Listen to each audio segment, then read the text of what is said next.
diagnosed in the United States when I was 10. I've had diabetes for 11 years now, and I've had moved to Germany, so I've experienced having diabetes in 3 different countries, which I think is really awesome.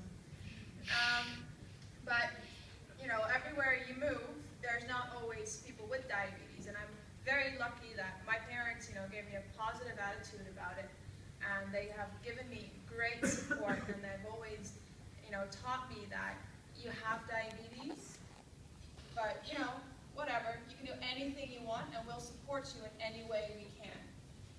But then, you know, you go off to school, you go to university, and there are not always people with diabetes.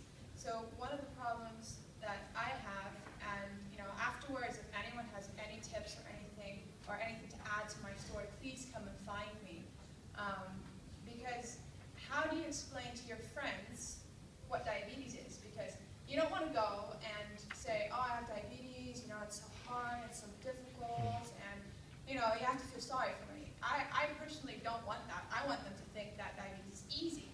But then what happens when you feel sick and you can't go out with them because your sugars have been going from 20 to 2, back to 20, and back to 2, and all you want to do is just get on the couch, grab a blanket, and just forget that the whole day happened.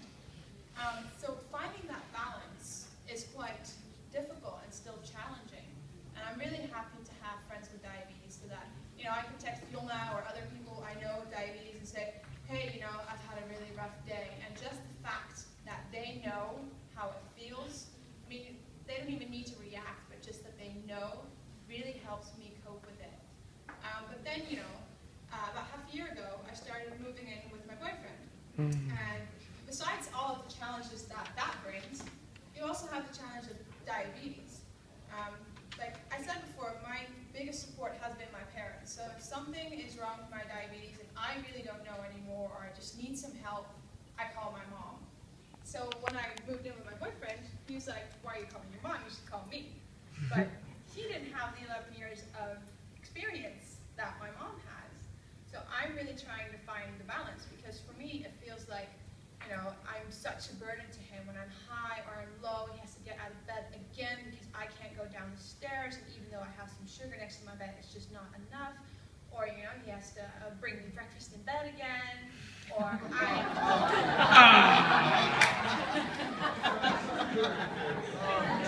that's his name for hypo food in the middle of the night. You know, and sometimes I can just be so unreasonably and so grumpy because I've been high, or I'm just so sick of having diabetes. A great man, Joe, said one day that sometimes you should have a day and people should just call you up and say you're fantastic, regardless of your diabetes. So I'm really happy that my boyfriend does that for me without, you know, me actually having him told the story. And still, with this super fantastic support system, I still feel like a burden a lot of the time, and I just really don't know how I can get over that, because, you know, if we get married, if we have children, the diabetes will always be there, and, you know, it's how do you cope with that?